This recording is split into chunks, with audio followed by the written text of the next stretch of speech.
vocês. Falem aí no microfone, só pra... Oi, Léo. Som testando, tá igual o programa. Fala aí, Léo, beleza? Débora, tá contigo, tá? Já pode?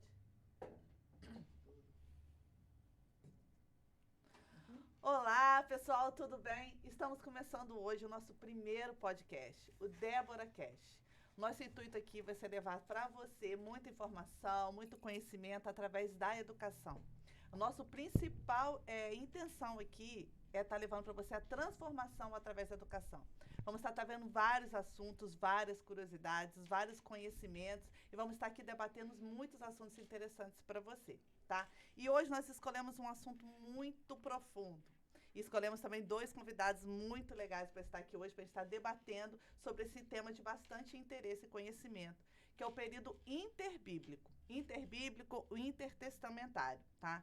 E nesse assunto a gente vai se aprofundar hoje e nós trazemos aqui hoje 2 especialistas da área, 2 professores de história, que é o professor Marcelo Couto, que é meu professor também aqui no Ensino Alfa, no Grupo Alfa de Estudo, no curso de Teologia, e também o professor Marcos Início, uma referência em História. Quero agradecer a vocês pela presença aqui e disponibilizar esse bate-papo, né, para a gente estarmos juntos aqui aprofundando um pouco mais nesse conhecimento. A gente entende que o período interbíblico foi o quê? Os 400 anos, né, que comumente a gente vai chamar que foi o silêncio de Deus. Só que a gente sabe também que esse período ele trouxe assim vários eventos, né, ocasionou vários impactos na sociedade e no contexto histórico daquele tempo. E é sobre isso, né, que a gente queria hoje aqui estar debatendo com vocês, que são os conhecedores da área, para trazer mais um pouquinho de informação desse período para a gente, tá? Sejam muito bem-vindos. Obrigado, Débora. A gente se sente muito honrado, né, por essa oportunidade de estarmos aqui. Como você falou, né, passando um conhecimento e, nesse caso específico, né, o período interbíblico ou intertestamentário, um conhecimento assim que a gente só vai adquirir praticamente de fontes históricas. A gente não vai, como é interbíblico, né, não encontraremos grandes informações, né, dentro do cânon sagrado. Porém, é um período que se construiu muito, é um período que preparou o cenário para o maior espetáculo do planeta Terra, né, com o advento do Messias. Sim. E espero que esse nosso bate-papo aqui venha a ser bastante informativo, né, essa intenção. Com certeza será, com certeza. Você, Marcos Inícios? É justamente o que o Marcelo falou, né, Débora? A gente vê esse período interbíblico que é aparentemente a inércia da divindade, mas na verdade é um período onde ocorre muitas transformações socioculturais que contribuem para toda a formação do Novo Testamento, né? A gente vai discutir um pouco isso aqui. Inclusive, algumas Bíblias vêm até com uma página em branco e as pessoas... Por que essa página aqui? Foi o período de aproximadamente, né, 4 séculos completos em que Deus cessou a comunicação com o povo, mas não deixou de agir ou de intervir nas situações históricas, preparando o palco para o nascimento de seu filho Jesus. Verdade, Deus sempre perfeito, né? Num planejamento perfeito, num planejamento inerrante. Sim. E a gente vai perceber exatamente esse período, né, interbíblico, testamentário. Cessa ali no profeta Malaquias e a gente já começa lá no Novo Testamento com João Batista. Só que 400 anos é muito tempo. E a gente fala, realmente, Deus não falou, mas muitas coisas aconteceram. Sim, sim. E sobre essas mudanças, né, que eu queria fazer algumas colocações aqui com vocês, algumas perguntinhas, para a gente poder estar se aprofundando mais sobre isso. Eu montei uma primeira pergunta aqui e eu queria que vocês conversassem sobre. Como estava a organização do mundo? Como é que estava o mundo secular naquele tempo? Sim. A gente sabe que nesse período teve grandes acontecimentos no cenário político mundial, né? Dentro também da própria sociedade. A sociedade mudou muito nesse período. Aliás, foram praticamente 4 séculos, né? E muita coisa acontece dentro de 4 séculos. Então, assim, a gente pode... né, eu prefiro começar assim, destacando muito a ascensão, né, de Alexandre o Grande. Porque a gente, até mesmo dentro das escolas, nós estudamos, principalmente no ensino médio, né, toda essa questão do Império Grego, né, e o grande conquistador que foi, né, Alexandre o Grande. E só que a gente assim não faz esse paralelo, né, com a história bíblica em si. E na verdade tudo está interligado. Embora você não vai ver relatos bíblicos, canônicos pelo menos, né, da própria ascensão de Alexandre, né, mas a gente sabe que a história nos comprova isso. E baseando-se também nos escritos de Flávio Josefo, que é uma grande fonte que nós temos nesse período, né? Sim. São fontes muito escassas, mas as boas fontes que nós temos hoje confiáveis, uma delas é a de Flávio Josefo. Então é falado muito sobre isso, né? O mundo ele estava nesse período de conquistas, né? De impérios formando, impérios caindo, dando lugar a outros, e dentro disso tudo ali, né? Eu puxo um pouquinho para a minha área, né, em particular, que é a teologia, não posso fugir muito a isso, embora o assunto seja quase que 100% estritamente histórico. A gente sabe que, embora houvesse um silêncio profético da parte de Deus, Deus sempre esteve no controle, né, de tudo que aconteceu. E vendo um pouquinho a história, estudando um pouquinho mais a fundo a história e traçando um parâmetro com a Bíblia em si, a gente vai até um pouquinho mais longe, né? A gente começa a descobrir que não só Deus esteve no controle de tudo, mas tudo que aconteceu dentro desse período interbíblico, a gente chega à conclusão que foi decretos de Deus, porque a gente sabe que ele estava no controle de tudo e ele mesmo se prontificou a organizar o cenário da sociedade em si. Sim. Político, a própria sociedade, intelectual, religioso também. Comercial, né? Comercial também. Pode não parecer, mas lá na frente a gente vai ver que tudo isso vai influenciar no período da era cristã, né? E no decorrer desse bate-papo a gente vai ver que muitas coisas, a forma de agir do judeu na época de Jesus, muito dela, se não 100%, tem a ver com os acontecimentos desse período também, né? Exatamente, né, Marcelo? Primeiramente, para quem está assistindo a gente, Débora, o que foi o período interbíblico, né? A gente tem uma obra muito bacana que é do Ernesto Agnini. Ele foi pastor e teólogo, formado pelo Seminário Batista do Sul, no Rio de Janeiro. Ele faleceu no ano de 2015, aos 101 anos de idade. E ele deixou um livro muito bacana para quem quiser adquirir, que é o Período Interbíblico. Tá? Para mim, é uma das melhores obras que se tem hoje no Brasil. Tá? E como o Marcelo disse, são fontes escassas, né? Nós temos aí Flávio Josefo, né, historiador do século I, e também que foi advogado em Roma, chegou a ser general da Galiléia comandando revoltas contra o Império Romano, depois libertaram ele, e aí os judeus ficaram um pouco chateados com ele, porque ele parece que passou para o lado dos romanos, mas enfim, foi uma pessoa que contribuiu muito. Fora ele, nós temos a literatura apócrifa, né, que são os livros que não são inspirados pelo Espírito Santo, mas que, todavia, refletem acontecimentos históricos. Resumindo o período interbíblico, bem rápido, seria quando a Babilônia tinha, antes, né, a Babilônia estava colocando Israel no cativeiro, na verdade, Judá, o reino sul. E aí, Ciro, junto com Ciro Grande, que seria imperador da Pérsia, ele se juntou com uma outra nação chamada Média.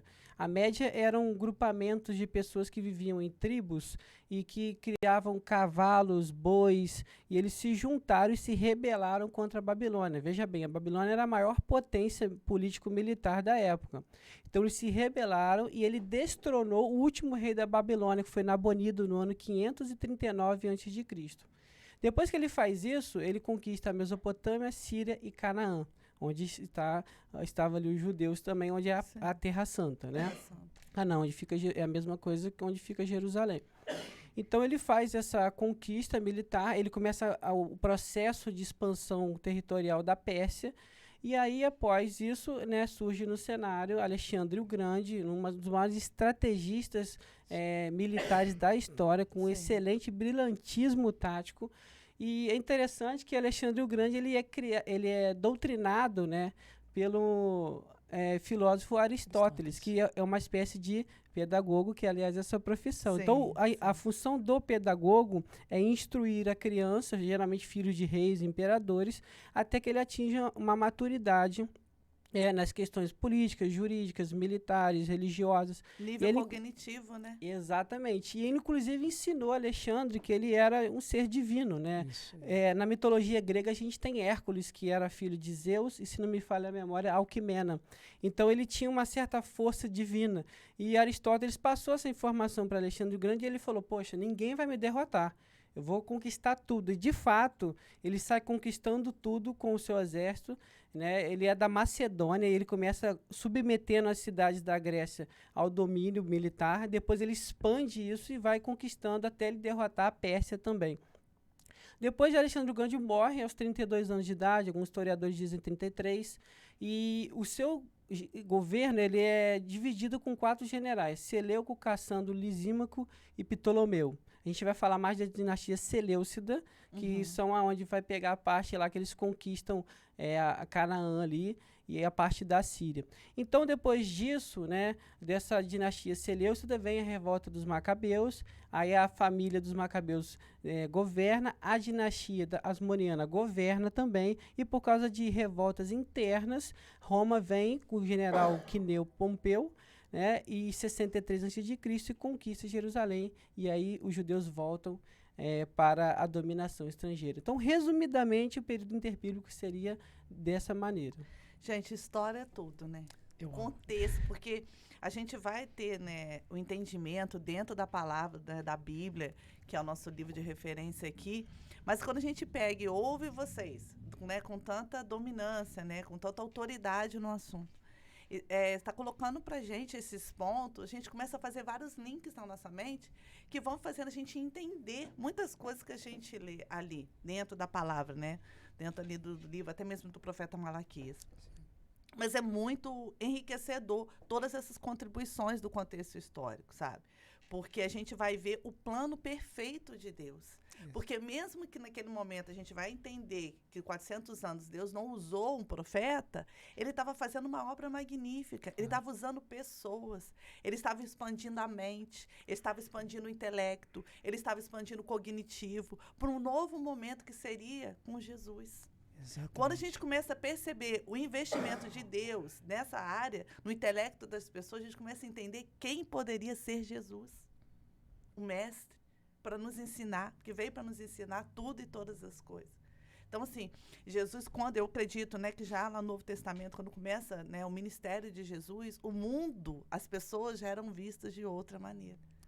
Tamanho essa perfeição da obra de Deus conosco, com o nosso intelectual, com o nosso cognitivo. Com certeza. Então, essas colocações, olha como que Deus ele começa a colocar atributos em pessoas, atributos no conhecimento, na racionalidade. Lembrei até de uma passagem, né? Jesus comenta, né? Quando os fariseus falam, olha, a gente não trabalha no sábado, né? Sai fora daqui. E aí Jesus fala, cara, eu e meu pai trabalhamos até hoje. Deus nunca parou de trabalhar, né? Nem no período interbíblico, né? Nem no silêncio.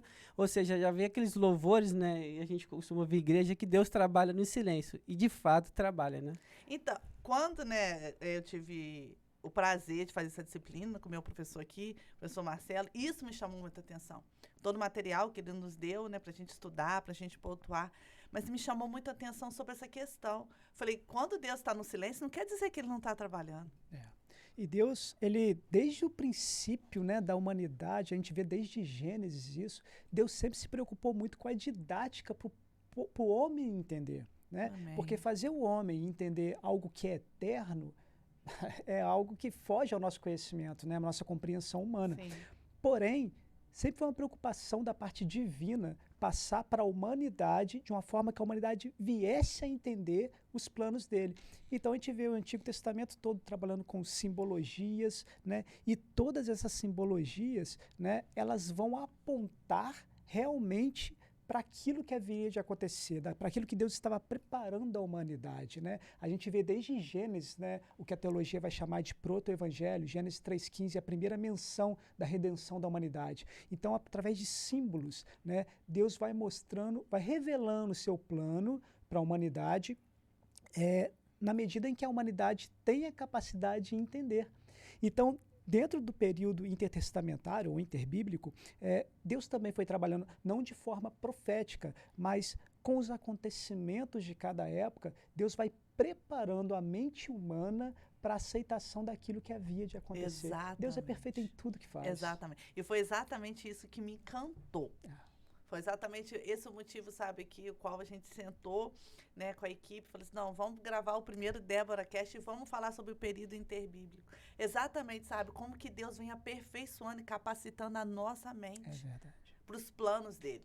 E ter a certeza que isso continua acontecendo. Sim, sim. A todo momento, sabe, a todo momento nós estamos sendo aperfeiçoados. Claro. Hoje nós estamos aqui num papo descontraído, mas um papo de professores, uma linguagem didática, para mostrar para outras pessoas que o silêncio de Deus é onde ele faz o sobrenatural. Exato. Naqueles 400 anos de silêncio, você está preparando o povo para Jesus, porque Jesus sempre esteve pronto. Sim, sim. Então, isso é fantástico. Uma observação, Débora, a gente fala sempre 400 anos, né? Historicamente, a gente não são um pouco mais de 400 anos, né? Alguns estudiosos vão definir que aconteceu por volta do ano 460, essa situação de Malaquias, outros antes de 444 a.C. Então, se você pegar aí o início do ministério de João Batista, que é por volta aí do ano 25, 23 depois de Cristo, você tem um pouco mais de tempo. Só que a gente adota essa nomenclatura 400 anos porque são 4 séculos completos. Entendi. Tá? Historicamente, a gente percebe que há um pouquinho mais, mas não que faça tanta diferença. Para arredondar, seria. Para arredondar, para ficar mais fácil. Entendi. E assim, na opinião de vocês, por que Deus teria se calado ou até mesmo cessado as profecias? Bom, a gente vê dentro do cenário bíblico, né, dentro de Malaquias principalmente, né, o povo parece que já estava mais disperso, né? A gente não vê um Israel tão assim, como que eu vou dizer, inteirado, né, da atuação divina. Parece que a gente vê a história de Israel como um todo, no Antigo Testamento, e o povo ele sempre vai se afastando, né, aos poucos de Deus, né? A gente vê Israel num ciclo vicioso durante todo o Antigo Testamento, né? Aquela questão que está tudo certo, o povo está muito bem, adora a Deus, faz aquilo que é agradável diante do Senhor, então as coisas vão bem. Conforme o tempo vai ficando tranquilo, não há mais perseguições, não há mais intempéries. Quando fica na zona de conforto. Na zona de conforto, o povo relaxa. Tudo né? de boa. Tá todo tudo mundo certo, de boa, tá não dando tem certo. perigo, tá? Então o povo relaxa. Quando o povo relaxa, ele baixa a sua guarda, ele começa a aceitar coisas que Deus não aceitaria para o seu povo escolhido. Então, assim, o povo começa a se afastar e com o afastamento vai trazendo outras coisas, o pecado começa a ser aceito, coisas que Deus abomina começa a ser praticada dentro do povo escolhido. Idolatria, né? Idolatria, principalmente, a gente vai ver mais para frente que o povo, o judeu mesmo, né, ele só se curou desse mal da idolatria dentro do período interbíblico, né, a gente vai ver isso mais para frente. Então, assim, o povo acaba caindo, acaba sendo subjugado por outros povos estrangeiros, e aí Deus levantava um libertador que trazia o povo de novo, o povo se lembrava, se arrependia, se lembrava de Deus, né? A Bíblia usa esse termo, se lembrou do Senhor, começava a estudar a lei novamente, e Deus ia lá e libertava o povo. E esse ciclo vicioso continuava. Chega certo momento da história que o povo já não... Parece que o coração do povo já estava mais cauterizado. Então, ele não se tocava tanto assim. Então, as coisas iam acontecendo, eles iam se afastando e não se davam conta. Chegou um momento que, bom, a gente apenas especula, né? Que parece que Deus chegou e falou assim, então vocês acham que pelos métodos humanos vocês vão conseguir? Eu vou deixar para ver o que acontece, então. Claro que Deus nunca foi pego de surpresa, né? Isso tudo já fazia parte dos planos do Senhor. Então, ele permite que isso aconteça. Então, ele cessa de falar, ele cessa de interagir com o povo profeticamente, né? E deixa o povo agir da maneira que ele achasse correta. Então, seria assim, mais ou menos assim, professor. O povo foi escolhido, o povo de Israel, nação santa. Nação né? santa, Senhor. Desde lá do início do Antigo Testamento, a gente vem vendo Deus ali trabalhando com aquele povo, reforçando, alinhando, consertando. E o povo sempre um pé lá e o outro cá, um pé lá e o outro cá. E quando que a gente chega lá no livro do profeta Malaquias, pelo que você colocou aí, seria esse como se Deus fosse, não, peraí, eu já não tenho mais o que ensinar. É um povo obstinado, é um povo teimoso. Então, eis que agora eu não usarei mais um profeta deles para ouvir a minha voz. Seria isso? Mais ou menos isso, porque parece que, olha, Deus, a gente vê a história bíblica, desde Gênesis, Deus vem batendo na mesma tecla com o povo judeu. Sim. Todas as coisas que aconteceram de errado no início, elas voltam a acontecer durante todo o período da antiga aliança. Uhum. Então, assim, parece que Deus falou, então eu vou agir como nós falamos de didática, né, no início dessa conversa, parece que a didática utilizada por Deus foi essa. Bom, vamos ver então. Agora é com vocês. Agora é com vocês. Interessante, né? A gente destacar o papel do profeta. O profeta vem de uma palavra do hebraico navi, que significa aquele que fala a partir de outro. E eu quero falar com o Marcelo, eu falo, vai lá e fala com o Marcelo, que eu pedi para ele vir aqui. Você levando essa mensagem é como se eu estivesse falando com o Marcelo. A mesma coisa os mensageiros, né, na história antiga, quando eu levar a mensagem do rei. Quando o rei enviava o mensageiro a um outro reino, era como se o próprio rei estivesse presente. Então ali Deus está sentindo que o povo está se afastando e ele está chateado. Né? Malaquias capítulo 1, versículo 6, a gente vê assim, o filho ele honra seu pai. O servo, ele honra o seu senhor. Aí Deus fala, se eu sou o seu pai, aonde está a minha honra que é devida? Se eu sou o seu senhor, aonde o temor que vocês me devem? Forte. Então, Deus através dos profetas, ele expressa os seus sentimentos, né? Os profetas, às vezes, né, acabam pagando o pato, né? Oséias, você vai casar com uma mulher, ela vai trair você. Porque é como eu me sinto quando Israel se volta para os deuses pagãos. Nossa, tá bom? muito forte. Então muito assim, forte. Ezequiel, você vai pregar para o povo. Eles não vão te dar confiança. Você vai falar como se fosse à toa. Mas, na verdade, você está emitindo o meu decreto para esse povo e eu vou enviar juízo baseado nisso, mas eles não vão te ouvir. É tipo assim, você está indo lá quase que em vão, mas não em vão porque você está alertando o povo. Então, os profetas, eles sentiam na pele aquilo que Deus queria demonstrar, porque Deus é espírito, né, através deles. E é interessante a gente destacar que essa nação de Israel, como diz Marcelo, ela desprezava as leis mosaicas, né? Os sacerdotes estavam corrompidos e o Senhor, tendo em vista o pecado do povo, ele se afasta. Fica até uma observação, o pecado afasta a gente de Deus. O Senhor se retira se você cultivar uma vida de pecado. Eu não estou falando que você escorregar, mas se você cultivar uma vida de pecado, você vai ter o afastamento do Senhor. Queria fazer uma citação rápida aqui do Dr. Samuel Schultz. Dr. Samuel Schultz, ele foi professor emérito de Bíblia e Teologia. Ele tem especialidade no Antigo Testamento. Ele já faleceu, se não me falha a memória, no ano de 2005. Ele diz assim num livro chamado História de Israel no Antigo Testamento. Abre aspas. Malaquias relembrou bruscamente seus ouvintes de que haviam cansado a Deus com sua teimosia em não buscar os caminhos retos do Senhor.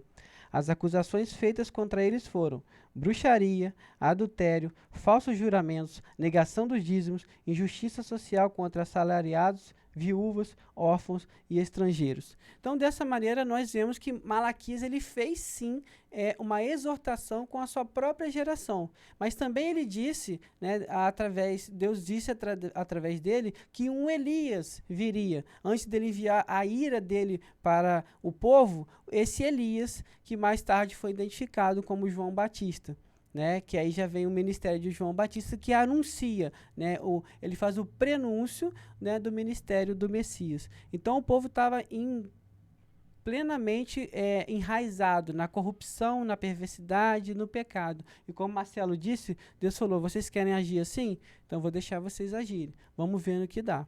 E por isso ele cessou, na nossa opinião, a comunicação com o povo. Você não via Davi quando ele errava? Ele, Senhor, por favor, não tire de mim o teu espírito. Coração totalmente quebrantado. Quebrantado. Né? O medo dele era Deus abandonar ele.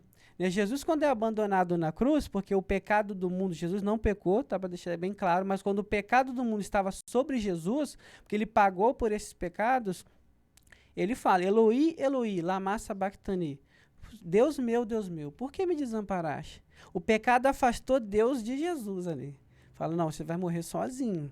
Porque o pecado do mundo está sobre você. E esse é, na minha opinião, não sei se o Marcelo concorda, é o maior desespero de Jesus. Não é que ele ia morrer, é porque Deus ia abandonar que ele. o pecado causaria. Exatamente, o pecado tem consequências muito graves. Jesus sentiu a dor do pecado, sem Exatamente, pecar. Sem pecar. Agora, um ponto muito importante que o professor Marcos colocou aí, você citou 3 profetas, Malaquias, Ezequiel Oséias. e Oséias. Deus colocando, né, demonstrando o sentimento dele na nossa espécie, na nossa raça humana, falha, pecadora. A gente pode ficar aqui 5 horas aqui, a gente não vai conseguir expressar, racionalizar esse amor. Exato. Não vai. Deus falando, sabe, mostrando o sentimento dele para a criatura. Olha, eu me sinto assim. E você vai sofrer uma traição para você entender o que eu sinto quando vocês me traem. Gente, isso é profundo demais. E a gente vê que isso é algo, para dizer que existe apenas um Deus, né, Todo-Poderoso. A gente vê que, já que nós estamos falando muito de história, dentro dos povos antigos ali, que na sua maioria, né, na sua totalidade, eram politeístas, tinham vários deuses, a gente não vê, embora esses deuses, né, do politeísmo eles tivessem emoções humanas, nós não vemos nenhum deles com a preocupação de fazer o homem, a sua criação, né, sua criatura, entender aquilo que ele sentia, aquilo que se passava nele. E nós vemos um Deus monoteísta mostrando que, olha o que é dessa forma que eu me sinto com relação a vocês, né? Olha que coisa grande, por exemplo, com Oséias, olha, você vai se casar com uma prostituta, né? Ele fez ciente disso, não é algo que aconteceu, assim, me casei e a minha esposa se revelou, né, uma prostituta. Não é isso. Deus já sabia, Oséias já sabia, você vai se casar com essa prostituta. Mas por quê? Para você entender, Deus tratava essa idolatria como uma prostituição espiritual. Né? Ele fazia questão que o povo entendesse. Deus nunca lança um decreto, toda a história bíblica a gente vê isso, Deus não lança um decreto sobre o homem de algo que o homem não sabia que estava errado. De algo como falou assim, mas peraí, mas eu não sabia que não podia fazer isso. Nunca aconteceu. Como Ezequiel, olha, você vai pregar, o povo não vai te ouvir. Mas essa pregação é justamente para mostrar qual era o erro. Para depois, quando viesse o juízo, o povo pensasse, poxa, mas por que aconteceu? Não, eu sei por que aconteceu. Né? É uma questão, sabe por quê? A nossa mente humana, ela não consegue entender que nós somos chamados para um sacerdócio real. Exatamente. Deus quer todo tempo nos manter limpos, como Ele. A nossa mente não entende isso. A mente dos judeus naquele tempo não entenderam isso. Então, a maneira que... Deus não precisa, nas Escrituras, todo o tempo, chegar próximo da nossa essência pecaminosa para mostrar seu amor. Mas Ele faz. Sim. É interessante que você destacou, Débora, que se tratando de história, tudo é uma questão de construção, né? Sim. Quando Deus está lá no período patriarcal, que ele se revela a Abraão, né? A gente sabe que Abraão e toda a família de Abraão era politeísta, né? Pagã, tá? Então, Deus se revela a Abraão, eles não tinham aquela concepção, como você falou, de um monoteísmo, né? Propriamente dito. Isso foi construído, né, durante o percurso da história. Como Deus foi colocando tijolinho por tijolinho. Exatamente, porque a gente comentando sobre isso, a nação de Israel, ela não era uma nação monoteísta. Se você pegar a própria Bíblia, se pegar os Salmos, por exemplo, você fala, ele é o Deus dos deuses. Mas se não existem outros deuses, como que ele é o Deus principal? Essa crença é chamada de enoteísmo. O enoteísmo é quando uma nação, ela acredita numa divindade, mas ela não desacredita as outras. É como se Deus estivesse no topo e abaixo dele outros. Então, assim, nem no período patriarcal, no período dos juízes, não se tinha essa concepção plena. Olha, nós somos monoteístas. Isso foi construído cativeiro babilônico, pós-cativeiro babilônico, no pós-exílio. Isso é uma construção que demorou séculos para acontecer, porque o povo entendia assim, não, Iavé é o Deus principal, Camus é o Deus da guerra, é deles lá, mas o nosso é mais forte. Marduk, que é o Deus principal da Babilônia, é outra divindade, mas o nosso é mais forte. Ishtar é uma deusa da Mesopotâmia, ela é poderosa lá, mas o nosso Deus é mais forte. Então, eles não deixaram de desacreditar. Então, como você disse, foi uma construção histórica. Não foi de um dia para a noite que o povo de Israel começou a entender a crença num único Deus. Exemplo disso é a própria questão lá de quando Moisés subiu ao monte receber os mandamentos. Eu ia falar isso agora. O povo fez o quê? Não, precisamos de um Deus. Né? Ou seja, se fosse já tivesse essa mentalidade monoteísta, jamais faria algo do tipo, né? Não, esse Deus aqui a gente não consegue mais contato com ele porque o porta-voz seria Moisés, vamos ter que ter um outro Deus, porque sem Deus a gente não consegue ficar. Então, assim, essa mentalidade monoteísta realmente, ela nunca esteve presente no coração do povo, na mentalidade do povo, antes dos exílios, né, cara? Foi algo construído. O professor citou, né, essa passagem no livro de Êxodo. E Deus, ele fala com Moisés. Se eu não me engano, acho que é no capítulo 33. Ele vai falar com Moisés. Eu vou mandar um anjo adiante do povo, porque eu mesmo não estarei mais ali no meio. Por quê? Porque o povo já estava começando a se enraizar. A Bíblia vai usar uma expressão chamada atavios, sobre todo tipo de idolatria, né? Ali estava usando adereços, algumas coisas. A gente vê que lá já estava começando, o povo já estava começando a se enraizar com essas questões, levantar outros deuses abaixo do Senhor, igual o professor Marcos Enis colocou. E Deus vai falar, então eu vou mandar um anjo adiante, porque eu não estarei no meio do povo, porque é um povo obstinado. Sim. Um povo que não abre mão dos atavios, o povo que está com o coração dividido entre mim e a idolatria. Então a gente percebe, de Êxodo, que é o segundo livro da Bíblia, até o último, que é do profeta Malaquias, olha como Deus se esforçou, insistiu para que o povo se tornasse santo, para que o povo fosse uma referência. O ser humano, por si só, ele é iconoclasta, né? Ou seja, ele precisa de algo palpável, algo visível, né? Essa questão da gente ter um Deus invisível, que é espírito, né? Isso sempre foi uma dificuldade para o ser humano. E Deus bate nessa tecla com o povo de Israel todo o Antigo Testamento. E a gente voltando à primeira questão, por que Deus cessou as profecias? Uma grande referência disso é essa questão do povo não deixar a idolatria de jeito nenhum. E nós vamos ver que dentro do período interbíblico, o judeu foi curado desse mal. Para a gente fechar esse assunto, bem rápido, né? Esse bezerro de ouro, na verdade, muito provavelmente era uma referência a Apis, né? Apis era uma divindade do Egito que era representada por um boi. E segundo a mitologia egípcia, ele era responsável por fazer com que a margem do rio Nilo fosse fértil para que a colheita fosse abundante. Então, quando eles fazem o bezerro de ouro, muito provavelmente eles estão se remetendo a Apis. E também o touro, o boi, nas mitologias do mundo antigo, é símbolo de força, símbolo de poder.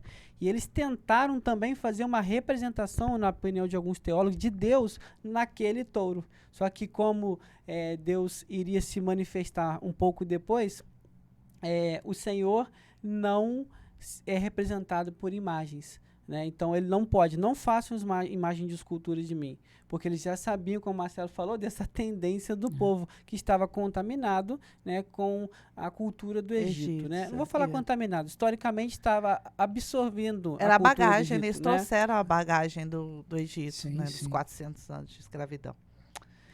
Então, sabemos que a compreensão desse período nos faz entender a história do Novo Testamento, bem como a realidade do ministério de Jesus.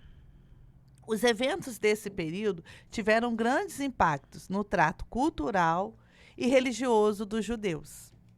Vocês poderiam estar trazendo para nós quais foram assim, esses efeitos e as grandes implicações desses impactos na cultura dos judeus?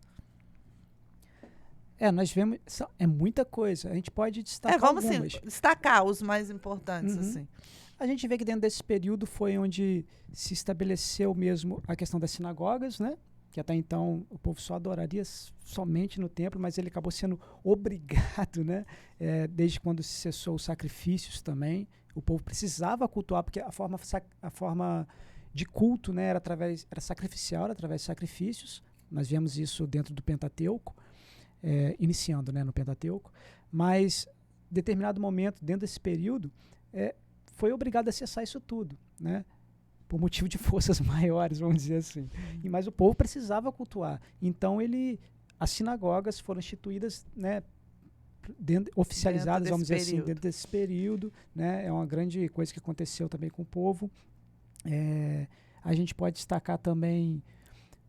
A pregação do monoteísmo, né? Sim, porque a expansão, né, do monoteísmo. Isso, porque igual o Marcelo falou, né, as sinagogas, né, que significa congregação, Knesset, sinagoga é grego, né? E quer dizer reunião também. Então, as sinagogas eram escolas que tinham a finalidade de preservar os preceitos da lei judaica e reforçar a identidade judaica. Veja bem, eles estavam, vamos entender o contexto, eles estavam dominados por uma nação estrangeira que tinha religiões estrangeiras. A religião da Pérsia principal era o zoroastrismo, né? O zoroastrismo veio de Zoroastro, que pregava a religião de Ahura Mazda, que é a divindade principal. É um deus bom que criou tudo e tinha um deus mau chamado Arimã. Aí que vem a questão do dualismo, né?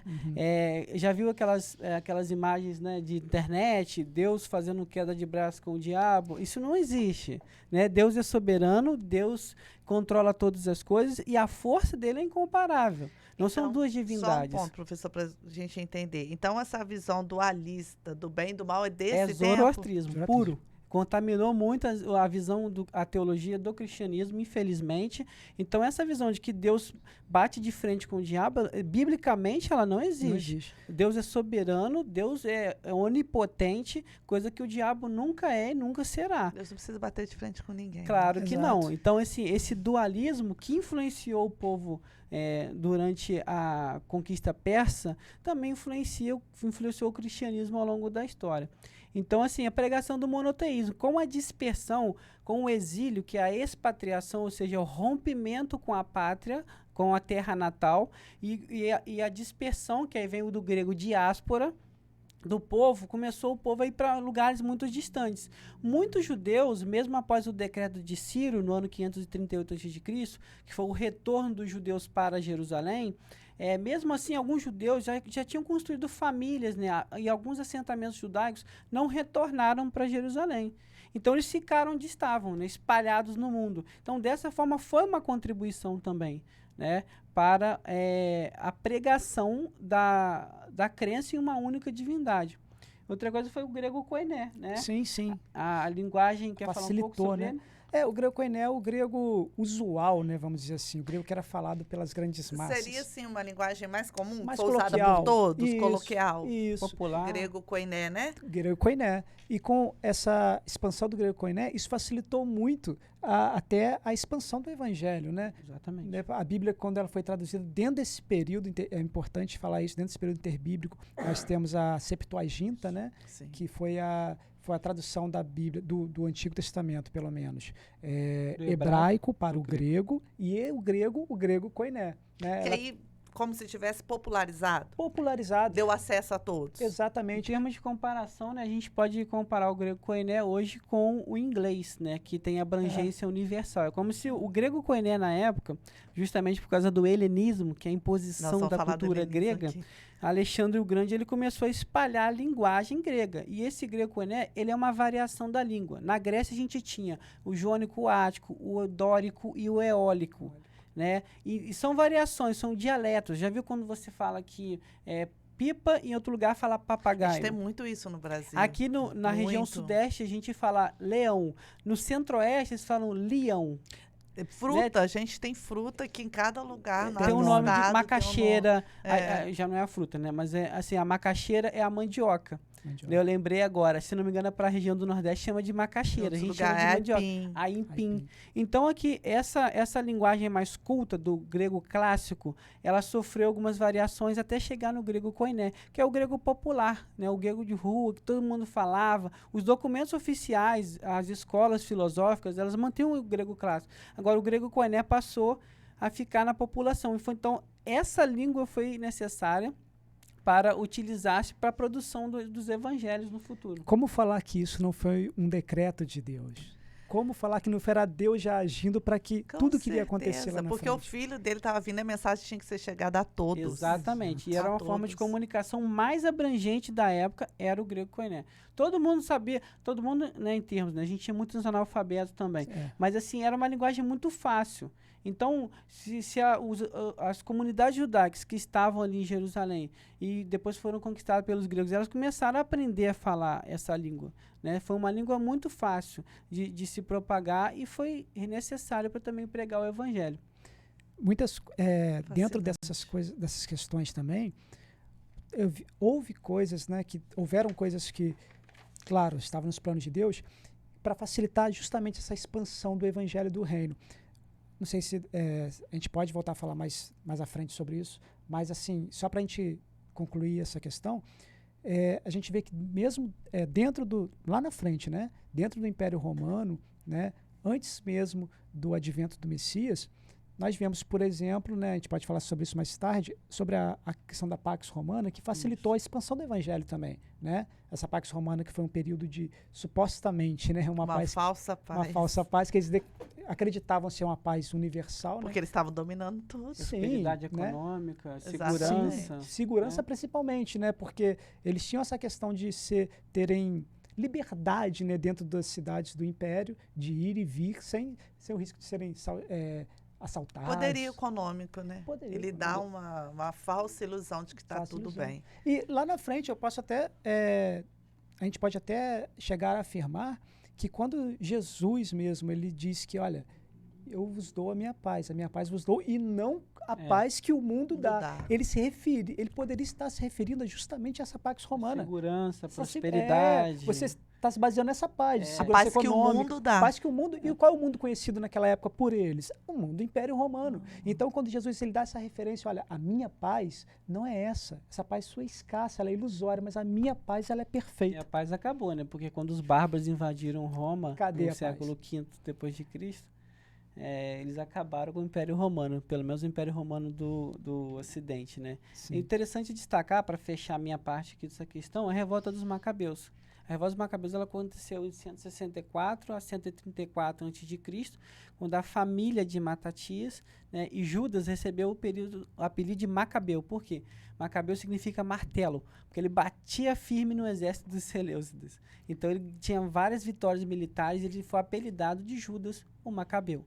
E aí governou Matatias, Judas, Simão e os demais familiares. Só atento aqui, só para o nosso espectador ele entender que esse Judas que está sendo mencionado aqui não é o Iscariotes. não é o ele é Judas o Macabeu. o Macabeu. Exatamente. Outro Judas. Judas Iscariotes nem tinha sonhado Não. em nascer ainda nesse tempo, nem o pai dele tinha nascido ainda nesse tempo, nem a mãe. Mas assim, esses grupamentos de tribos judaicas, eles fizeram pressão contra o domínio helenismo, seleucida, que a gente já viu aqui, né? Dividiu entre os 4 generais de Alexandre o Grande. Seleuco veio a dinastia Seleucida. Então, essa dinastia, ela que dominou ali Síria, Canaã.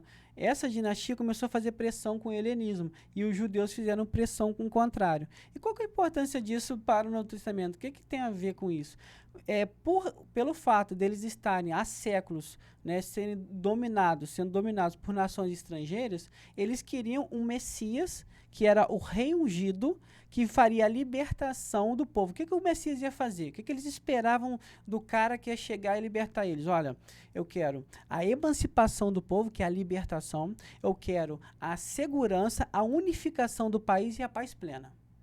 né? Então, eles pegavam as profecias do Antigo Testamento e, como o Marcelo disse, começou-se desde o exílio babilônico, né, até aqui, a substituição do sacrifício, porque o templo foi destruído, depois ele foi reconstruído, mas aí depois os sacrifícios não conseguiram retomar a mesma força do passado, e aí eles substituíram o sistema sacrificial pela leitura pública da Torá.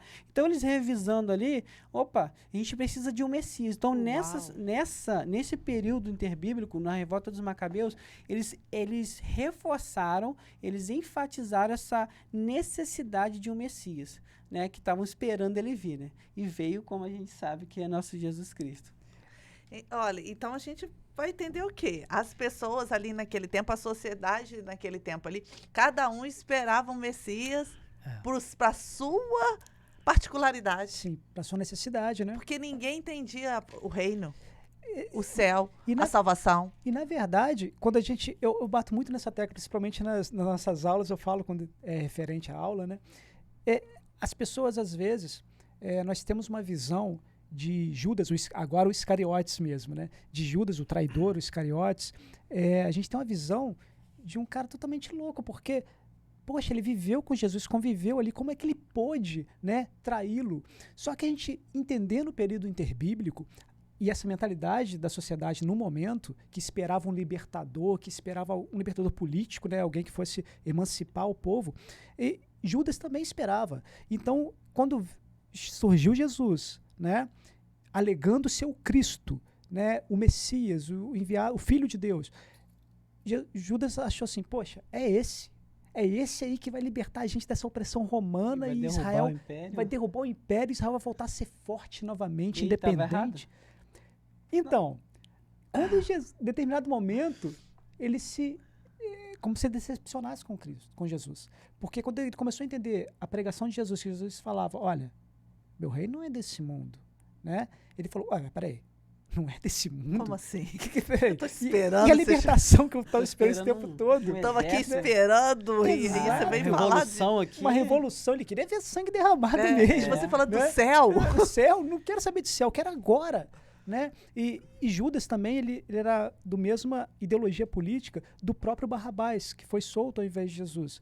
E hoje nós vemos nos filmes, né, as grandes mídias, né, mostram Barrabás um cara maluco, um cara louco, né, assassino e tal. E não, Barrabás seria o que nós temos hoje como um fundamentalista religioso, né, um libertador.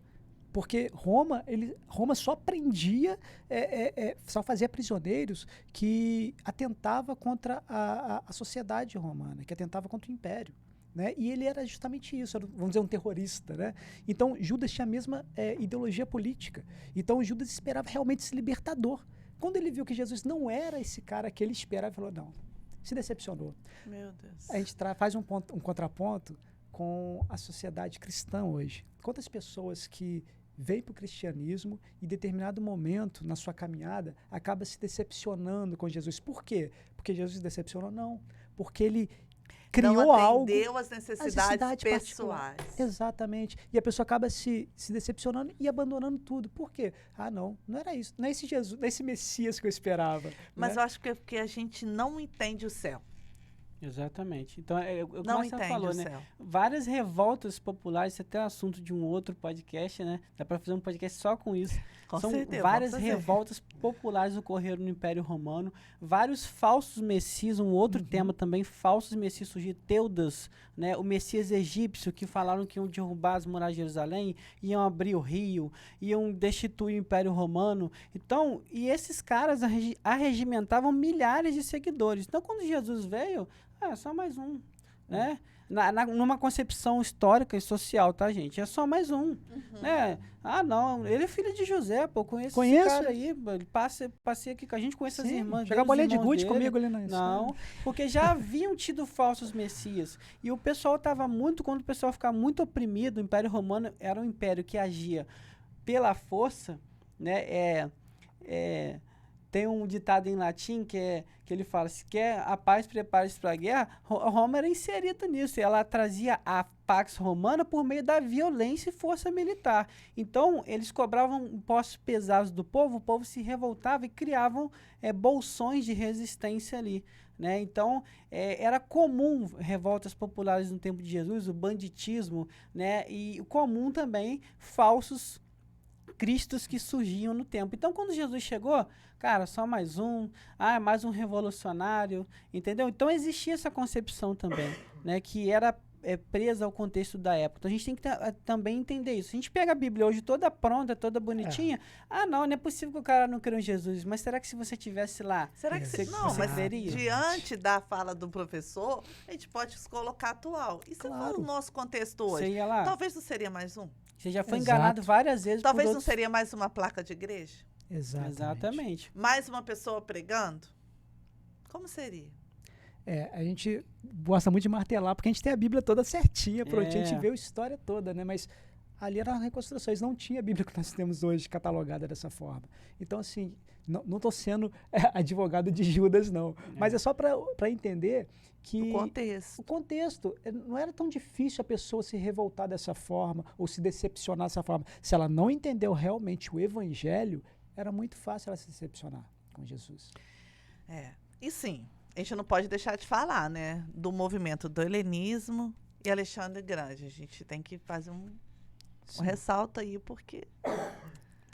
O helenismo foi isso que eu dei uma pincelada, né? Essa imposição da cultura grega aos povos conquistados pelos helenos. Quem que são os helenos? Os gregos. Só um parênteses, professor, uma perguntinha dentro dessa colocação aí. É nesse momento aí da revolta dos macabeus?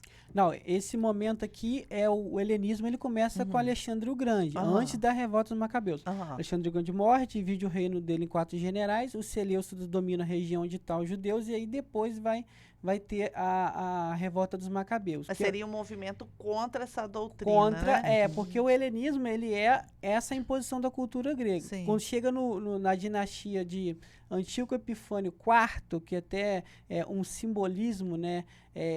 Acho que é antítipo, né? A palavra que fala. Antítipo. Do anticristo. Porque esse cara foi um governador, um rei da Síria, que ele impôs a cultura. E ele cessou os sacrifícios judaicos, ele cessou o descanso ao sábado, ele sacrificou um porco dentro do templo, e o porco era um animal imundo.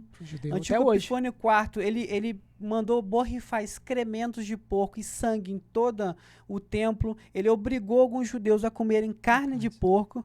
Aí, quando ele foi lá no sacerdote, que na época era Matatias, ele falou, olha, você vai ter que sacrificar um animal aqui para Zeus. Zeus era uma divindade suprema da mitologia grega, era o principal deus, é o deus dos deuses, né? Que vivia lá no Monte Olimpo, é o deus dos raios, aquele que atira raios do céu, e muito promíscuo, por sinal. Então, o porco era sacrificado a ele. Então ele fez e falou: vocês vão sacrificar um porco também a Zeus. Eu, não vou sacrificar. Um judeu saiu da fileira e ia sacrificar. Aí veio um outro judeu e matou ele, se eu não me engano, com uma lança ou uma espada. E aí eles mataram a guarnição que foi lá enviada por Antíoco Epifânio. E aí estourou a revolução, eles fugiram, né, para alguns lugares para poder arregimentar mais pessoas e começou a guerra. Então seria assim, se naquele momento, contextualizando para hoje, foi assim, uma atitude total de intolerância religiosa. Exatamente. Eles impondo essa religião. Olha, vocês não vão ter a religião de vocês vão ter que se virar e se converter não só a nossa religião, mas as obras arquitetônicas, cultura, os objetos que eram utilizados, a língua. Né? Tudo isso era o que eles queriam fazer, essa imposição. Então, o helenismo, para explicar, ele é a cultura dos helenos. Os gregos não se chamavam de gregos, eles se chamavam de helenos. E eles viviam na Hélade, que a Hélade é a Grécia antiga. Então, por isso que fala helenismo, não, nem sei se existe greguenismo, não se usa o grego, se usa helenismo, porque vem de helenos que viviam na Hélade, ou seja, na Grécia. Então, seria isso aí. Eles cristalizaram a língua grega, né, e outras imposições culturais. E até então, o povo até mesmo dentro do Império Grego, só que antes de Antíoco Epifânio, o povo estava em certa paz, né? Estava tranquilo. Porque se aceitava que o povo cultuasse da forma que eles já eram acostumados, então o povo nunca tinha passado por isso dentro do Império Grego. Só que nesse momento, esse cara chegou para revoltar tudo, não, vai ser do nosso jeito agora e vai ser dessa forma. Você me lembrou de Alexandre o Grande, né? Tem uma profecia no livro de Daniel que fala que vai vir um dos animais, eu não me recordo agora, e ele iria sair destruindo os outros reinos. E foi esse animal, que é um simbolismo, eu não sei se é o leopardo agora, tá? Eu posso estar equivocado. É dentro da visão de Daniel. Ele é Alexandre o Grande. Olha. E eles mostram essa profecia pra ele, opa, então beleza, pode ficar tranquilo aí que tá de boa. Ele fica todo, né, bobo, né? Não, beleza, ainda. eu sou o cara mesmo, eu sou esse cara aqui que vai destruir todo mundo, você esse cara aqui.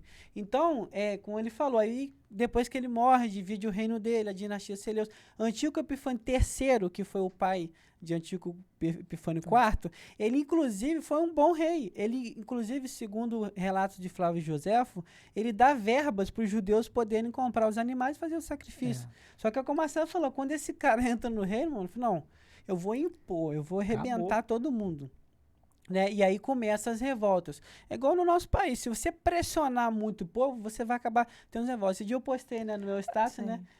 O estudante de história, quando chega no 8º período, vê que o Brasil não é um país pacífico. Eu não vou entrar no Brasil agora, né? A gente está em outro contexto, mas o Brasil teve várias revoltas internas aqui, né? Antes da República, pós-República, e que eu não vou falar aqui agora, mas que é um país, a Guerra do Paraguai foi muito sangrenta, né? Então foi um país totalmente, quando o povo é pressionado, ele se revolta, né? E foi isso que aconteceu ali com os Seleucidas e os Macabeus. E só para a gente, aproveitando esse gancho aí, quando a gente falou no início da nossa conversa que dentro do período interbíblico foi finalmente onde o povo judeu tomou aversão à idolatria, muito por causa desse episódio, que foi sacrificado um porco dentro do templo lá, e depois ele pediu para que se instaurasse uma estátua de Zeus, né, dentro do templo.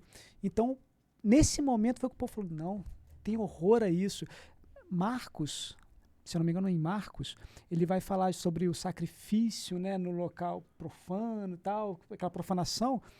Pode ter muita... que hoje a gente tem esse texto como texto escatológico, né, apontando para o anticristo. Só que ele pode realmente estar falando desse episódio. Está né? se referindo a Antíoco IV Epifânio, que ele fez... Antíoco IV Epifânio fez isso. Quando o general Tito, no ano 70 depois de Cristo, teve a guerra judaica, ele entrou lá. Ele também colocou um ídolo no templo, queimou o templo, então ele fez uma abominação, e no futuro o anticristo vai fazer essa abominação também. Ele mesmo vai se auto-intitular Deus, tá? Não vou entrar na escatologia, mas ele mesmo vai se auto-intitular Deus no templo, que seria, né, o 3º templo, se não me falha a memória. Então tudo isso está intimamente conectado. Essas profanações aí, porque é uma abominação enorme, é um crime gravíssimo, né? A idolatria, quando eu estava lendo o livro de Samuel e 1 Reis, é um dos piores pecados, se não o pior pecado. Deus fica extremamente chateado, enraivecido com a idolatria. Tanto é que tem umas passagens que falam lá, o Marcelo pecou mais que o Marcos. Pecou mais como? Ele entrou na idolatria. Entendi. Mas é pecado, tudo é pecado. Da mentira, a enganação, a idolatria é pecado. Mas, o pecado e a idolatria tem uma gravidade bem maior. Eu estou aqui alinhando, né, as colocações de vocês, eu fico pensando que ponto que o povo chegou. E assim, se a gente parar para pensar, não é só o povo. Muitas vezes na vida da gente a gente chega ao extremo para falar, não vai dar. Eu não tenho mais força, olha que ponto eu cheguei, eu arruinei com a minha vida, eu perdi a minha identidade, eu perdi a minha referência, eu perdi a minha essência, chegar literalmente no fundo do poço. Só que do início do poço até o fundo, a gente olhar, muitas vezes Deus tentou vir com a mão por baixo, levantando, mas a gente fazendo força ao contrário. Exatamente. A gente pode determinar assim, o final do enredo. O ponto que eles tiveram que chegar. Impor religião, né? E hoje é interessante a gente ver num Brasil, né, que ele é pluricultural, né, ele tem várias religiões, a religião preponderante é o cristianismo, Mas a gente não deve impor o cristianismo, né? Eu lembro de Jesus quando ele ia nas aldeias, quando ele foi em Samaria, ele sendo o próprio Deus encarnado, o Logos, né? Tem até uma palavra emprestada dos gregos também. Logos. João faz um contraste que os gregos acreditavam numa energia que havia criado o universo, mas essa energia ela não estava presente com a humanidade, ela era afastada. João pega esse Logos e fala, o Logos que vocês creem que criou o universo, ele está aqui com a gente. Ele foi o Jesus encarnado. Ou seja, João usou de uma didática para fazer as pessoas Exatamente. Ele pegou entenderem. emprestado um termo já conhecido na cultura grega e utilizou para isso. Então, a gente vê isso aí. A gente não pode impor. Jesus foi na aldeia de Samaria pregar lá e os samaritanos, olhou para ele, você é judeu. Não quero te ouvir não, porque os judeus e os samaritanos tinham uma rixa étnico-cultural, rivais, né? Por causa daquela questão da Síria, casamentos mistos, etc. E aí, o que ele fez? Ele pegou, foi embora. Aí João, não, Senhor, vamos jogar fogo na cidade, vamos matar todo mundo. O discípulo do amor, né? Aí Jesus disse, não foi isso que eu ensinei para vocês, vamos embora. Nesse contexto aí que tem a passagem da mulher samaritana, E né? lá em Atos dos Apóstolos, né, aí eu não sei precisar quantos anos, porque quando a gente fala de história antiga, a gente está estimando, tá? Sim. Essas datas aí, nenhuma data é exata quando se trata de história antiga. São estimativas. Então eu estimo aí alguns anos depois da ressurreição de Jesus, a gente vê lá em Atos que a população de Samaria se converte. Então João queria destruir a cidade com fogo vindo do céu. E anos depois aquela população se converte. Eu não sei se foram todos, a gente não tem esses dados. Mas Jesus, ele não impôs o cristianismo. Ele não impôs a força. Tanto é que quando Pedro corta a orelha de Malco, ele também não suscitou nenhuma revolução contra o Império Romano. Ele corta e fala, quem levantar a espada vai morrer pela espada. Então, o cristianismo não é uma religião de violência, apesar de, historicamente, né, nós temos várias guerras em nome da religião, as cruzadas são um exemplo, né, a noite de São Bartolomeu lá na França. Mas nenhuma dessas foi levantada e promovida por Jesus. Não, mas pelos seguidores de Jesus que interpretaram Que erroneamente, interpretaram como seus quiseram. ensinamentos. Entendeu? Então, fica assim, o cristianismo não deve ser imposto, ele deve ser pregado. Amém. Forte. E a dinastia Asmoneana? Só para a gente finalizar aí. A dinastia, né, asmoniana, ela é o processo de sucessão ao trono dos asmoneus, né? A palavra asmoneu, ela vem de Asmon, que é o antepassado dos macabeus. Ela começou a revolta dos macabeus, ela ocorreu no ano 164. E aí eles começaram a brigar contra os seleucidas. Aí eles conseguiram lá vitórias contra os seleucidas e até um certo reconhecimento a partir de uma certa data. Depois de 134 até 63 a.C., foi a dinastia asmoneana. Então foram várias pessoas que reinaram nesse tempo. Um exemplo foi João Hircano. Na revolta dos macabeus, a gente tem uma espécie de emancipação que visa, né, a liberdade religiosa. Os judeus só queriam prestar o culto deles a Deus. Quando a gente passa da dinastia dos macabeus para a dinastia asmoniana, a gente tem uma inversão. E aí a gente tem um viés mais político. Por quê? João Hircano, ele queria impor a fé judaica a todos os povos. Né? Onde eles tinham domínio geográfico, ele queria impor a fé judaica.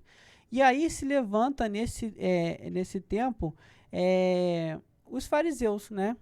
Que depois o Marcelo pode falar um pouco sobre a construção desse grupo, mas os fariseus, né, a gente tem uma conotação muito negativa deles por causa do Novo Testamento, mas os fariseus foram importantes nesse período histórico porque eles se oporam à conversão ilegítima, coercitiva, né, de João Hircano. Então, eles não concordaram, até porque João Hircano também, ele não era do sacerdócio de Zadok, que era um sacerdote do Antigo Testamento. Então, ele não tinha linhagem para assumir a função de rei e sacerdote, ele assumiu as duas. E aí, isso foi se levando, até chegar um outro rei, que é chamado de Alexandre de Janeu. Alexandre de Janeu é o filho de João Hircano. Alexandre de Janeu governa entre 103 e 73 a.C. Ele, cansado dos fariseus, dessa oposição, ele manda crucificar, tá, 800 fariseus. segundo a gente tem informações de Enéas Tognini no livro Período Interbíblico. Enquanto eles estavam morrendo, porque pessoas às vezes ficavam na cruz 2, 3 dias, né? Quando Sim. não, eles quebravam os ossos para poder imprimir força no pulmão e matar por asfixia. Eles viam as esposas e os filhos deles serem assassinados na sua frente. Esse foi o primeiro contato dos judeus com a crucificação. Foi um massacre, foi uma coisa horrível, né? E eles, tipo assim, eram dentro do próprio povo deles, né? Só que eles discordaram do governo e eles foram massacrados por isso. Quando Alexandre Janeu morre, entra a viúva dele que começa a governar, que é a Alexandra Salomé. Alexandra Salomé, ela pacifica o reino dela, ela resolve o problema com os fariseus, né? E alguns estudiosos chamam o período dela de Idade de Ouro. Porque a mulher, cara, ela administrou tão bem ali. As mulheres, né? As mulheres, né? Tão mulheres. bem ali. Não vamos ganhar com paz. Qual que é o seu problema? E ela colocou o filho dela, Hircano II, para ser, porque ela era mulher, para ser sacerdote. Então os fariseus deram uma acalmada. Não, beleza. Temos um sacerdote aqui e temos uma mulher no reinado. Quando ela morreu, os filhos dela, Hircano II e Aristóbulo, começaram a ter uma guerra civil. E aí que entra Roma, né? Para fechar, Roma vem com o general Pompeu, que ele apoia Hircano II, né, e ataca Aristóbulo em 63 a.C. Eles fazem um cerco, depois atacam. E depois eles põem Hircano II no poder. E aí dá o fim, né, da independência ou emancipação judaica sobre potências estrangeiras. Resumindo, né, esse período da dinastia Asmaniana foi isso. E interessante também, né, é falar que da imposição de João Hircano e Alexandre Janeu em relação aos gregos. Porque ele está fazendo a mesma coisa que os gregos estão fazendo. Eles querem impor, né, a cultura judaica aos povos, da mesma forma que os seleustas imporam o helenismo. Isso a sociologia chama de aculturação, que é a absorção da cultura do outro. Eu vi quando você é casado, que você começa a absorver os hábitos da sua esposa, né, do seu esposo, porque é um processo muito próximo. Então, se a minha esposa, ela começa eu deixava a geladeira aberta, falando, não, começa a fechar. Daqui a pouco, quando você vê, você está fechando. Se ela sair de meia com chinelo, daqui a pouco eu estou botando. Então, isso é um processo de aculturação. Aculturação. Entendeu? Então, interessante, vocês repararam que todo o Antigo Testamento, todo o Novo também, é tão difícil a gente ver menção de mulheres, né? Nome de mulheres, porque a gente sabe que culturalmente o judeu ele culpava a mulher desde Eva pela queda do homem, né? Sim. Então a gente não vê essa menção muito grande. Até nas genealogias, raramente você vê o nome de mulher. E nesse período, o próprio povo judeu governado por uma mulher. A gente vê que a sociedade, a mentalidade, sim, elas vão sendo obrigadas a se reconstruir devido às necessidades, né? Quando a gente vê uma mulher que reinou tão bem, que fez tão bem para o povo, como o Marcos Vinícius falou, e a gente vê que realmente isso deve ter sido um choque na mentalidade do judeu daquela época. Exatamente. Né? Porque até então, nossa, não, a mulher é menosprezada, é uma cidadã de segundo escalão. Né? Agora eles têm como governante uma mulher. Porque ali não é nem sobre a questão do governança estar sobre a mulher, mas sobre tudo que os judeus eles estavam passando, Sim. que eles se colocaram. Né? A corrupção, o fato deles terem corrompido todos os mandamentos, tudo aquilo que Deus destinou a eles. E assim, desde foram chegando pessoas, povos, cultura, todo mundo trazendo, e cada um trazendo algo diferente. E tipo assim, verdadeiramente engolindo de goela abaixo. Obrigado a engolir. Exatamente. Essa é a expressão. Mas assim, dentro até mesmo desse período e da revolta macabeus que foi citada dentro desse período, a gente vê que o judeu em si, ele começou a se instituir um sentimento muito nacionalista, né? Isso. Ele foi extremamente nacionalista, se voltou muito à Torá, às questões próprias do povo judeu. Né, professor? Depois do extremo, tudo. Né? Mas assim, nós só aprendemos dessa forma, infelizmente, né? Extrema pressão. Sim. Então, mas a partir de então, por isso que quando começa a era cristã, né, com Jesus, o sentimento do povo era justamente esse sentimento nacionalista, esse sentimento de não, vamos sim conseguir a nossa liberdade, Israel vai voltar a ser grande, vamos, né, ter nossa autonomia. Por isso que jogaram todo esse sentimento em cima da pessoa de Jesus. Já que a gente poderia pegar todo esse sentimento nacionalista desse momento e dizer que o povo estava com o coração quebrantado verdadeiramente? Eu não sei se quebrantado da forma como Deus queria, mas que havia um Como sentimento. Davi. Principalmente. Mas havia sim esse sentimento tipo, não, vamos voltar às origens, vamos voltar ao primeiro. Vamos né, obedecer, vamos será? tentar obedecer, ver se dá certo realmente. Porque já começou a ser a única opção. Desde então, na história do povo judeu, o povo tinha essa liberdade. Tá tudo bem? Então vou afrouxar, né, a guarda, vou baixar a guarda e as coisas ruins começavam a acontecer. Porque eles tinham essa questão, essa escolha, né? Mas nesse momento já não estava mais. Eles viram que pelos próprios esforços, pelo seu intelecto, não ia dar certo, porque tentaram de todas as formas. Não, última opção é obedecer. Aí a gente faz o contraponto com a nossa vida hoje, para a caminhada cristã. Hoje a gente fala, poxa, por que a gente só vai obedecer depois que todas as outras possibilidades deram erradas, né? A gente fala, não, agora vou obedecer e as coisas vão indo certo. Se a gente pega do início e obedece, a gente não passa por muita coisa que não precisaria passar, né? O povo judeu foi assim. Deus, desde o início, falando, olha, vem por aqui. Não, isso não pode. Anda por esse caminho. Mas o povo sempre desobedecia e sempre se dava mal. Chegou nesse momento, não tem mais para onde correr. O povo viu, não. Tem que obedecer. Então, será que a gente pode concluir que durante o período do interbíblico foi um momento de maior opróbrio para os judeus? Maior vergonha para os judeus? Sim. De maior humilhação para os judeus? Só que o Marcelo falou, eles tiveram uma aversão enorme à idolatria. A idolatria. Mas a corrupção manteve, né? A falta de assistência social manteve, a religiosidade manteve. Tanto é que os essênios se isolaram no deserto, né? Porque Jerusalém estava muito corrompida. Por que você vê Anás e Caifás como sumo sacerdote se a lei judaica mandava ter um só? Porque os romanos destituíram, se não me falha a memória, destituíram Anás e colocaram Caifás. Tá? Se não me falha a memória.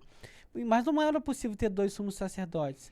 Mas na época estava tão corrompido que Roma colocava quem queria. Pela lei judaica existia um sumo sacerdote. Quando este falecia, o outro sumo sacerdote assumia. Existiam vários sacerdotes, mas um sumo sacerdote. Na época de Jesus tinham 2. E aí você já vê a corrupção entrando ali, porque Roma ele quebra o sistema religioso e começa a impor um sistema mais político.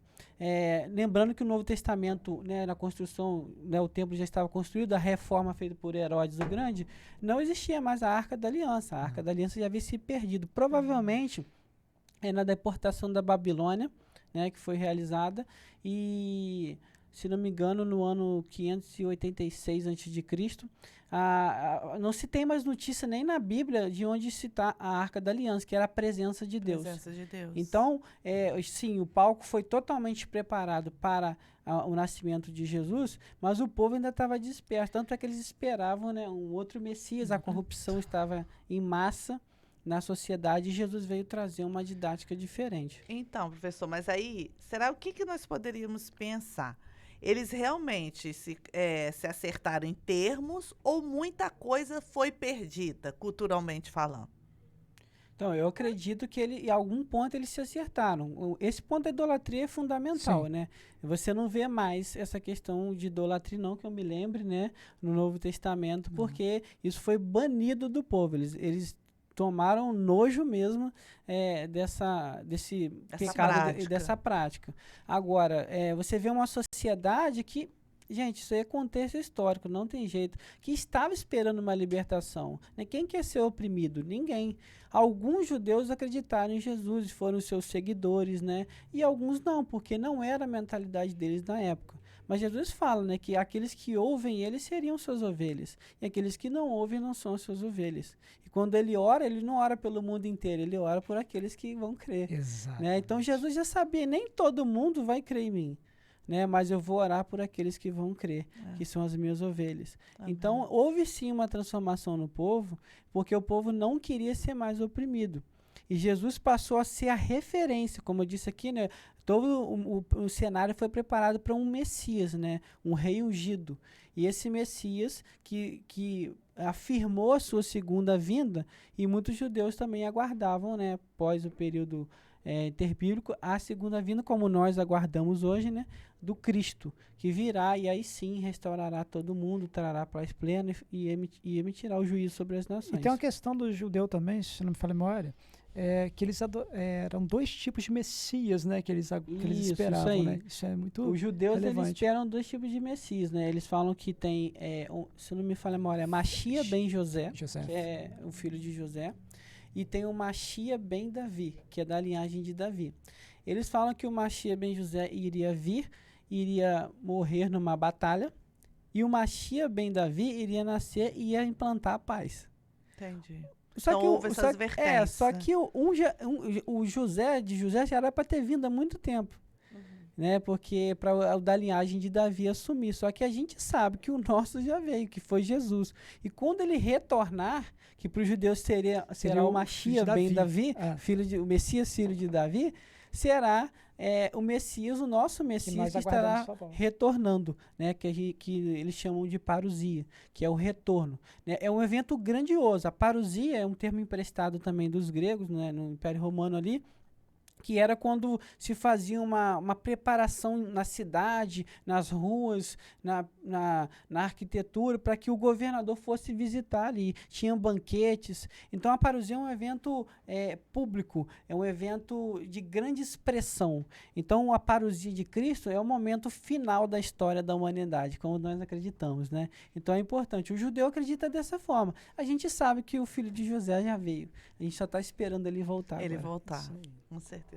Nossa, eu só tenho a agradecer. Só tenho a agradecer a vocês, né, por ter contribuído comigo, enquanto aluna, com quem está nos assistindo. Eu tenho certeza que nós atingimos o nosso objetivo para esse primeiro podcast, que é informação e transformação através da educação. Quero agradecer a vocês. Deus abençoe ricamente a vida de vocês, o trabalho, o ministério. E muito obrigada. A gente que agradece. A gente agradece muito e é bom a gente, quem está nos ouvindo, entender, procurar mais referências sobre esse período que foi grandioso, né? Embora não esteja relato bíblico, canônico, né? Mas foi um período grandioso e muita coisa se construiu ali. Você vai entender, estudando sobre esse período, por que, né, que os judeus agiam daquela forma quando chegou Jesus, por que a sociedade estava daquela forma, muitas das atitudes de Jesus, muitas coisas que nós entendemos mal entendido, vamos dizer assim, no Novo Testamento, a gente passa a entender olhando pela ótica do período interbíblico, né? Se vale ainda alguma, sei lá, uma curiosidade, né? Temos a questão até do cantar do galo também, que isso dentro do período interbíblico você vai entender também que não se tratava do animal cantando, né? Quando Pedro lá, Sim, né? Na verdade era uma trombeta, né? Por vários motivos. E assim, é muito importante esse estudo desse período. Eu quero agradecer particularmente ao convite da Débora e dizer que para nós esse bate-papo informal também acrescenta muito para nós. A gente espera que tenhamos alcançado o objetivo de esclarecer esse período, pelo menos um pouco, né, desse período para quem está nos assistindo. E foi um prazer, a gente só tem a agradecer. E o resumo seria, né, Deus permitiu que os esforços humanos falhassem, né, que a filosofia desmoronasse, que o poder material enfadasse as almas, e ainda que a imoralidade religiosa iludisse a todos, mostrando a todos que eles precisavam de um Salvador. A gente tem que carregar conosco o seguinte: no silêncio de Deus há muitas transformações. Amém. Amém. Muito obrigada, gente. Um beijo.